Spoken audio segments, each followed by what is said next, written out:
사막유희로 밥을 먹는다. 폐건물 탈출편 시작하겠습니다. 이번에는 안녕히 주무세요. 잘 자. 좋은 꿈 꿔 같은 말이 계속 반복되더니 장면이 넘어가고 유키가 버려진 빌딩에서 눈을 뜹니다. 벽에는 5시간 30분 정도 남은 타이머가 표시되고 있었죠. 지난번 게임 때는 제한 시간이 없다는 것을 시계바늘 없는 시계를 통해 보여줬고 이번에는 약 5시간 30분의 시간 제한이 있다는 것을 유추할 수 있었습니다. 주위를 둘러보니 백팩이 하나 있었고 안에는 간편식과 로프 그리고 종이로 보이는 뭔가가 들어있지만 이 시점에서 작품은 장면을 롱테이크로 찍으면서 유키가 지금 들고 있는 게 정확히 뭔지 아직은 정확히 알려주지 않습니다. 유키는 미심쩍다는 듯 종이를 한참 들여다보고 만져보고 냄새까지 맡습니다. 그리고 바로 다음 장면에서 클로즈업을 통해 유키가 확인한 것이 종이가 맞다는 걸 이제서야 시청자들한테 확인시켜 주는데 이게 정말로 그냥 종이에 불과하다면 딱 봐도 더 중요해 보이는 생존 도구는 겨우 몇 초 비춰주는데 이 종이를 확인하는 장면은 훨씬 더 길게 공들여서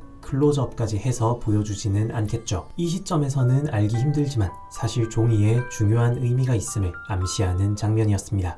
10분 정도가 지나고 유키는 이번 게임의 구조를 얼추 파악합니다. 이번 게임의 목표는 남은 5시간 20분 안에 현재 위치인 5층에서 1층까지 내려가는 것. 옆에는 여러가지 동물 스티커가 붙어 있었죠. 건물을 탐색하던 유키는 잠들어 있는 또 다른 소녀를 발견합니다. 하지만 깨우려고 가까이 간 순간 소녀는 순식간에 일어나 유키의 목줄기에 손끝을 겨누는데 여기서 이번 게임의 제목이 공개됩니다. 10 폐건물. 그런데 여기서 게임 앞에 붙은 숫자가 약간 미심쩍은데요. 저번 게임은 28 유령저택이었습니다. 그리고 유키가 자기소개에서 자신은 게임 28회차라고 말했으니 그때는 앞의 숫자가 유키의 회차라고 생각했는데 그런데 그러면 이번에는 29여야 할 숫자가 10으로 나오고 있죠. 즉 게임 앞에 붙는 숫자는 유키의 회차가 아니라 다른 의미, 단순히 게임의 넘버링일 수도 있다는 암시를 주는 장면이었습니다. 둘은 계속해서 5층을 탐색하고 3명의 소녀들을 더 발견합니다. 그리고 이 시점에서 저번처럼 숫자가 표시되기 시작합니다. 이번에는 전체 33으로 시작하는 숫자. 5층의 방 6개를 다 돌아봤지만 하나의 방에만 아무도 없었고 그렇게 5명의 소녀들은 이번에도 자기소개를 시작합니다. 하지만 이번에는 저번 게임과 달리 유키를 제외한 4명이 서로 이미 알고 있는 사이였죠. 그래서 이번에도 유키가 먼저 자기소개를 하는데 그런데 이번에 유키는 게임이 10회차라고 말을 하는데요. 이 10이라는 숫자가 기묘한 게 저번 28 유령저택 게임에서는 이번이 28회차라고 말하더니 이번 10 폐건물 게임에서는 10회차라고 말하는 모습. 계속해서 게임 앞에 나오는 숫자랑 같은 회차 수를 말하고 있는데 만약에 저 숫자가 정말로 게임의 넘버링이라면 유키는 이 게임을 10회차나 28회차보다도 훨씬 많이 해봤을 가능성도 있다는 뜻이 됩니다. 그리고 유키는 지난번과 달리 이번에는 공백이 조금 있었다며 자기 실력을 오히려 더 낮춰서 이야기합니다. 그렇게 유키는 함정 파악과 격투에 자신이 있지만 지식이 필요한 게임에는 약한 편인 공백 있는 10회차 플레이어로 자신을 소개합니다. 다음으로 자신을 소개한 소녀의 이름은 미시로, 8회차. 특기는 통솔력으로 지금까지 대부분 리더를 맡음. 코토아, 5회차. 특기는 지식계통. 그런데 이 코토아의 자기소개 장면에서 미시로가 아까 자신의 특기로 소개한 통솔력이라는 게 어떤 건지 작품은 아주 사소한 장면을 통해 명확히 보여줍니다. 지식 관련으로 팀에 도움이 될 거라 생각한다고 말하자마자 바로 말을 자르면서 생각한다 같은 자신 없는 표현은 빼라. 목숨 걸린 게임에서 그런 태도는 용납할 수 없다. 몇 번 말하냐. 바로 박아버리기. 거기다 코토아가 죄송하다며 자기소개를 끝내자 대놓고 한숨까지. 게임이 8회차라는 것도 그렇고 5회차라는 코토아가 이렇게 저자세로 따르는 모습이나 처음에 보여준 민첩한 반응도 그렇고 분명 실력이 뛰어나 보이기는 하지만 대장놀이에 너무 심취해 있는 캐릭터. 어쩌면 자기 실력 이상으로. 특히 여기서 나온 한숨이 이런 캐릭터라는 걸 잘 드러내주는 좋은 디테일이었습니다. 다음으로 나온 인물은 치에, 4회차. 특기는 딱히 없지만 다방면으로 얼추함.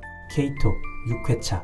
특기는 살아남을 놈, 강한 놈을 단박에 알아보는 것. 그런데 그 말을 하면서 유키가 아니라 미시로를 본다는 건 능력치에 의구심이 조금 드는 행동이죠. 아무튼 이렇게 자기소개가 끝나고 본격적인 탈출을 시작합니다. 미시로는 이번에도 자신이 리더를 맡겠다고 나서는데요. 리더에 적합한 근거를 묻는 유키에게 미시로는 이미 나머지 셋을 통솔해 게임을 클리어한 경험을 통해 저들로부터 받는 신뢰를 들더니 동시에 유키에게는 의심스러워서 리더를 맡길 수 없다고 말하는데 그 이유가 자기가 관찰한 바로 도저히 10회차로 보이지 않는다는 게 참 아이러니하죠. 저도 유키가 10회차는커녕 이제 28회차라는 말도 슬슬 안 믿기고 있습니다. 유키는 자기가 10회차라는 게 허풍이라고 생각하는 거냐며 살짝 발끈하지만 미시로는 그런 뜻이 아니라 그냥 말이 앞뒤가 맞게 말하는 게 좋을 것 같다는 뜻이라며 그 말이 그 말인 말을 하는데 어쨌든 유키가 미시로를 리더로 인정하면서 본격적으로 탈출이 시작됩니다. 팀은 각자에게 지급된 손전등을 하나씩만 사용하고 일렬로 움직이기로 결정합니다. 여기서 코토아가 자신이 선두를 하겠다며 선뜻 나서는데 미시로는 이런 위험 부담은 공평해야 한다며 가위바위보로 선두를 결정합니다. 당첨된 사람은 케이토. 그런데 4층으로 내려가는 계단에서 일행은 사망한 또 한 명의 소녀를 발견하는데요. 5층의 빈방에 있었던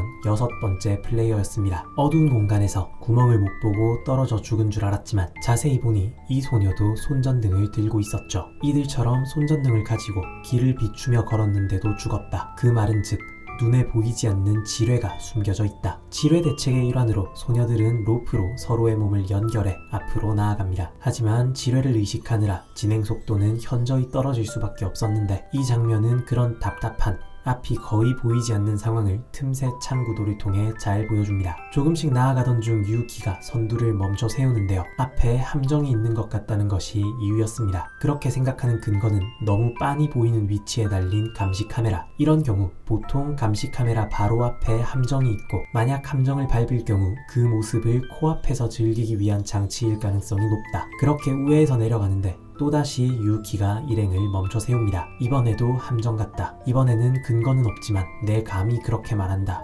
여자의 직감이다. 하지만 이번에는 미시로가 그녀의 말을 믿지 않는데 사실 미시로는 게임 10회차라고 말한 시점부터 한순간도 유키를 믿지 않았습니다. 당연히 함정을 파악할 수 있다. 격투 기술이 있다는 말도 안 믿었고 그래도 아까는 나름대로 설득력 있는 근거를 댔으니 한번 믿었지만 여자의 감 같은 소리를 하는 이번에는 어림도 없었죠. 미시로는 케이토에게 그냥 무시하고 직진하라고 지시하고 그렇게 앞으로 나아간 케이토에게는 아무 일도 일어나지 않았습니다. 정말로 유키가 틀렸고 미시로는 그런 유키에게 사과 한마디면 없던 일로 해주겠다며 짐짓 은혜를 베풉니다. 이후로도 딱히 지뢰가 터지는 일 없이 일행은 3층까지 도착하는데 이 시점에서 세 번째 손전등의 건전지가 나갑니다. 이제 남은 손전등은 2개. 하지만 이 페이스로는 1층에 도착하기 전까지 건전지를 다 쓸게 자명했죠. 유키는 이 점을 지적하며 손전등을 아껴 써야 한다고 이야기하지만 아까의 실수로 더 이상 누구도 유키의 말을 믿지 않았고 그러다가 결국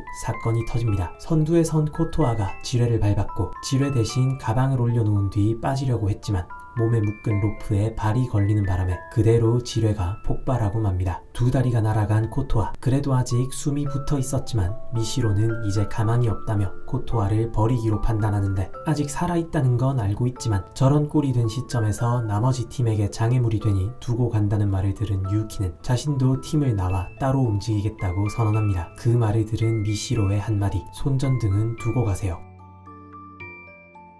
장면은 코토아에게로 넘어갑니다. 의식을 잃고 비몽사몽인 코토아는 자기 이름이 왜 시오리인지 알 수 없는 말을 늘어놓는데 여기서 시오리의 플레이어 네임이 코토아고 그렇다는 말은 플레이어 네임 유키도 실제로는 다른 이름이 있다는 말이겠죠. 가끔 자기를 3인칭으로 유키라 부르면서 과거형으로 이야기하는 대사가 나오는데 이것과도 관련 있는 내용이 아닌가 싶습니다. 코토아가 눈을 뜨자 그곳에는 일행에서 떨어진 유키가 있었습니다. 코토아에게 정신이 드는지 이것저것 질문하는 이 장면은 아주 극단적인 와이드 비율로 제시되는데 지금까지도 이런 비율은 자주 나왔지만 이 장면 같은 경우는 특히 어두운 가운데 붉은 화면이 합쳐지면서 극단적인 와이드 비율이 주는 폐쇄감, 상하 시야가 차단되어 어디서 뭐가 나올지 알 수 없는 공포감을 아주 잘 보여줬습니다. 왜 자기를 도와주느냐는 질문에 유키는 이 게임은 호감도가 중요해서 그런다고 대답하는데요. 그러면서 쓸만한 물건만 챙겨가자고 말하는 와중에도 처음에 나온 그 종이를 굳이 주워서 잃어버리지 말라고 챙겨주죠. 너무 작게 그려져서 일주일에 한 편씩 기다리며 볼 때는 눈치채지 못했지만 작품을 다시 보면서는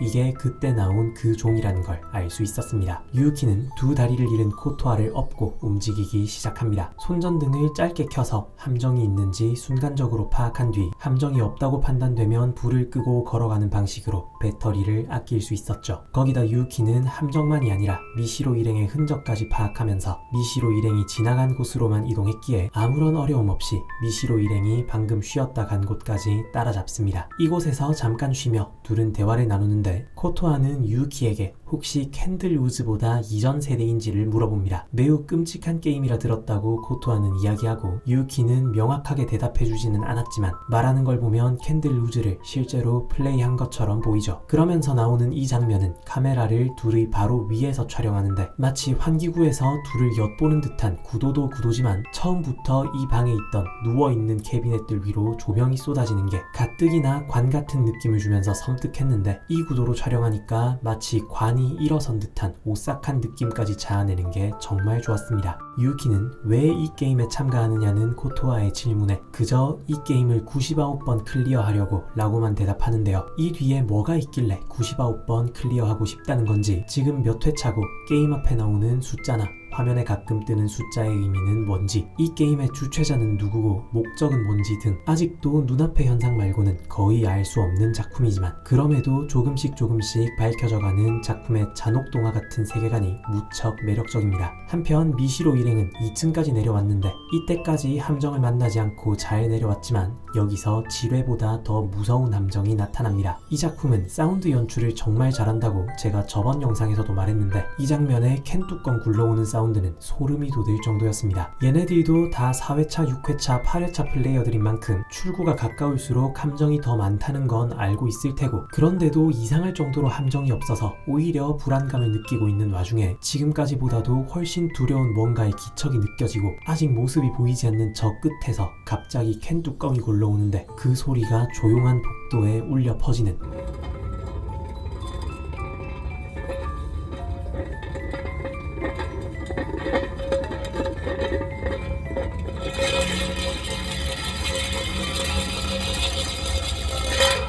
소리가 난 곳에 손전등을 비추자 그곳에는 늑대가 있었습니다. 5층에서 이미 늑대를 예고하고 있었네요. 여기서 침착하게 뒤로 물러나려던 미시로는 그만 마치 코토아처럼 로프에 발이 걸려 넘어지고 맙니다. 2층까지 내려온 유키와 코토아는 미시로의 잘린 팔을 물고 있는 늑대를 발견합니다. 칼을 꺼내들고 싸울 태세를 갖추는 유키였지만 다행히 늑대는 그대로 물러나죠. 계속해서 2층을 탐색하던 중 둘은 치에와 케이토를 만납니다. 다행히 둘은 무사했지만 미시로는 습격을 당해 낙오되어 버렸고 그렇게 넷은 이번에는 미시로를 남겨두고서 1층으로 내려갑니다. 여기서 장면은 미시로에게로 넘어가는데요. 팔을 잃었지만 미시로는 여전히 살아있었습니다. 주방으로 도망친 그녀는 대체 어쩌다 이렇게 된 건지 떠올리는데 미시로를 무척 닮은 누군가 나타나 그의 말을 들을 걸 그랬다고 말하자 그녀는 오히려 이게 다 유키 때문이라고 화를 냅니다. 앞에서 배터리 아껴야 된다고 말 안 꺼냈으면 자기가 그 말을 하려고 했는데 먼저 그 말을 꺼내는 바람에 타이밍을 놓쳐버렸다. 애초에 걔가 10회차라고 허풍을 치는 바람에 리더인 내가 그런 허풍쟁이 말을 따르는 그림이 나와선 안 됐고 그래서 걔가 하는 말대로 따를 수가 없어서 이렇게 된 거다. 여기서 드러나는 미시로의 캐릭터는 처음 자기소개 때 보여준 모습과 똑같았죠. 자기 실력에 비해 대장놀이에 심취해 있는 올바른 선택을 하는 것보다도 자기가 대장인 게 더 중요한 캐릭터. 그러더니 이번에는 주최 측을 욕합니다. 여기서는 누구도 당신을 앞서갈 수 없다. 당신이 원하는 지위를 제공하겠다고 해놓고 이런 일을 생기게 했다. 그리고 여기서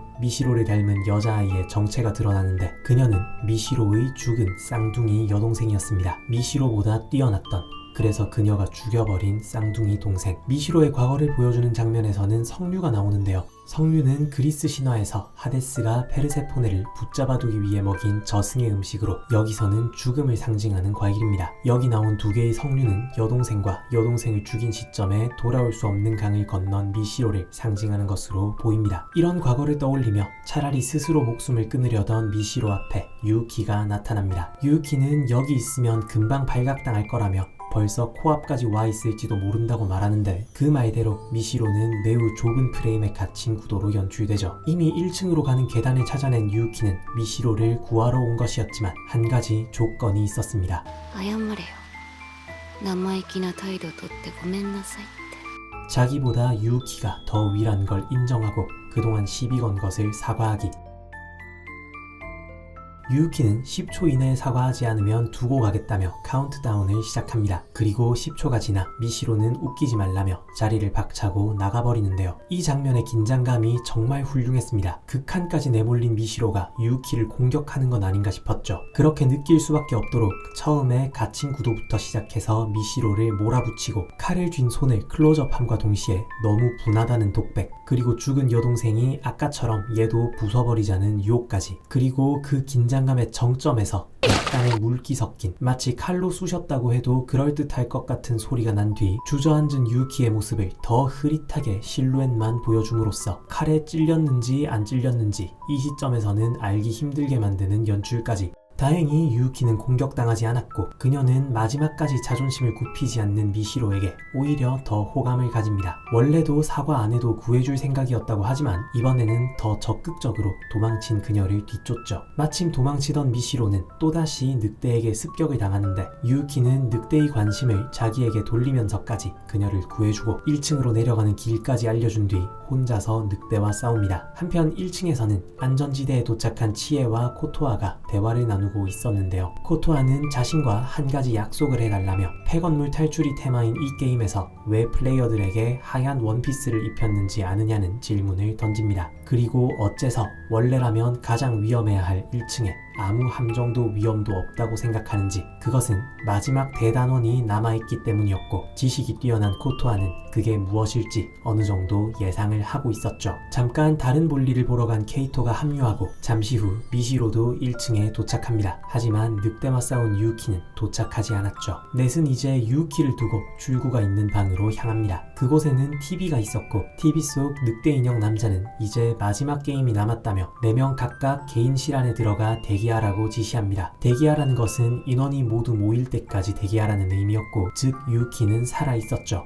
이윽고 유우키까지 도착하자 마지막 게임이 시작됩니다. TV 속 남자는 처음 지급받은 가방에 들어있던 종이에 이 게임을 클리어하는데 가장 기여를 적게 했다고 생각하는 사람의 이름을 적으라고 말합니다. 표를 가장 많이 받은 사람의 방에는 독가스가 주입되어 사망, 그리고 이 마지막 게임의 복선은 처음부터 깔려 있었죠. 접어서 상자에 넣어도 원래대로 펴지는 선거용으로 쓰는 특수한 종이, 그리고 하얀 원피스의 의미. 하얀 원피스는 고대 그리스 사람들의 복장 키톤에서 착안한 것으로, 이것은 고대 그리스에서 있었던 도편 추방제, 사회에서 추방해야 할 인물의 이름을 도자기 파편에 적어 투표하던 제도를 모방한 것이었습니다. 처음부터 이걸 눈치챈 사람은 지식이 뛰어난 코토아, 그리고 유우키.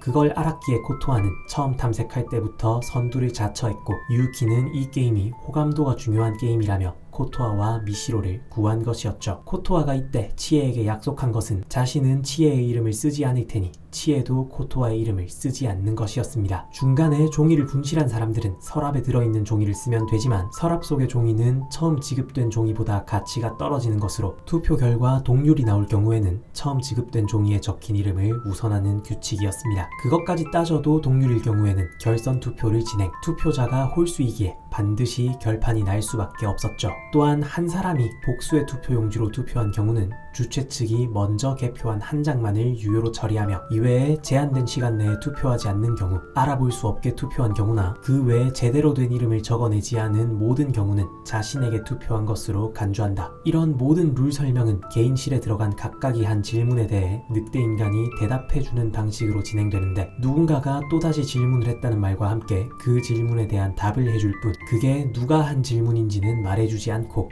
개인실 안의 목소리도 들리지 않습니다. 즉 개인실 안에 들어간 시점에서 의견 조율은 불가능. 그렇게 15분의 투표 시간이 주어지고 15분 뒤 폐건물의 문이 열립니다. 먼저 걸어 나온 것은 미시로와 케이토, 그리고 그녀가 업고 있는 코토아, 나중에 걸어 나온 것은 유우키였습니다. 투표 결과 당첨된 것은 치에.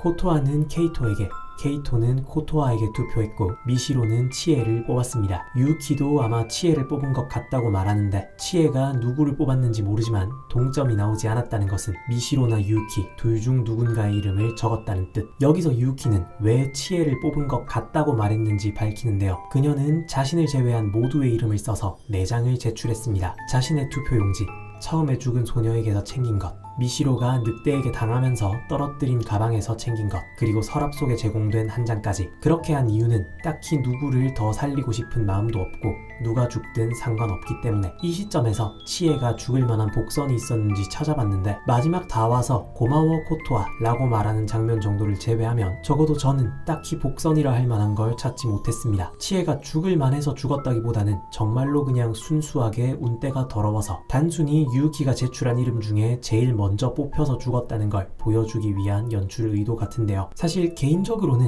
시청자가 예상할 수 있는 작은 단서라도 주는 게 맞다고 생각하는데, 그래도 이건 아무도 죽이고 싶지 않기에 오히려 누가 죽어도 상관없다고 생각하는 유우키의 캐릭터를 드러내기 위한 연출이라고도 할 수 있어서 취향 차이라면 취향 차이일 것 같습니다. 그런데 애초에 유우키가 4장을 적어서 랜덤으로 넣었다는 전개는 캐릭터랑 안 맞아서 좀 아쉬웠어요. 이번 투표 결과는 치에가 한 표, 코토아가 한 표, 케이토가 한 표인 상태에서 치에는 미시로나 유우키 둘 중 한 명에게 투표했고, 유우키의 표가 치에한테 가면서 치에 2표, 코토아 1표, 케이토 1표, 미시로 0표거나 1표, 유우키 0표거나 1표로 치에가 죽었다는 건데, 만약에 유우키의 표가 미시로한테 갔으면, 거기다 치에가 만약 유우키한테 투표를 했으면, 그랬으면 전원이 한 표 동률이 되면서 재투표를 들어가게 되죠. 심지어 이 경우에 미시로는 표를 분실해서 낮은 등급의 투표용지에 치에를 적었으니 진짜 투표용지에 적은 이름을 우선한다는 규칙에 따라 치에는 동률에서 빠집니다. 그런데 여기서 만약에 4장 중 미시로의 이름이 낮은 등급 종이에 적혔다면, 그러면 미시로도 빠지고 케이토, 코토아, 유키 셋이서 재투표를 하게 되죠. 물론 재투표를 하더라도 지금까지 그렇게 캐리한 유키가 당선될 확률은 아주 낮지만, 4화까지 보여준 유키라는 캐릭터는 어디까지나 자기 이익이 침해받지 않는 선에서까지만 이타적인 캐릭터죠. 누군가를 선택하는 것만으로 100% 자신은 살 수 있는데, 아니 사실 공들여서 선택을 해도 정말 낮은 확률로 나머지 셋이 전부 나쁜 마음을 먹어서 너 없이도 잘 나가던 우리 팀에 네가 들어와서 파문을 일으켰다, 너무 잘난 년은 미리 잘라서 화근을 없애자 같은 마인드로 자기를 찍으면 죽을 수도 있는 건데, 3명 이상이 자기를 뽑으면 어쩔 수 없다 치더라도 1명이나 2명이 자기를 뽑을 경우에는 반드시 살 수 있게, 최소 재투표라도 나올 수 있게 최대한 머리를 짜내서 투표했어야 맞지 않을까 싶네요. 이 게임을 반드시 99번 클리어해야 한다고 말하는 캐릭터가 마지막 순간에 될 대로 되라 식으로 생각 없이 투표한다는 전개는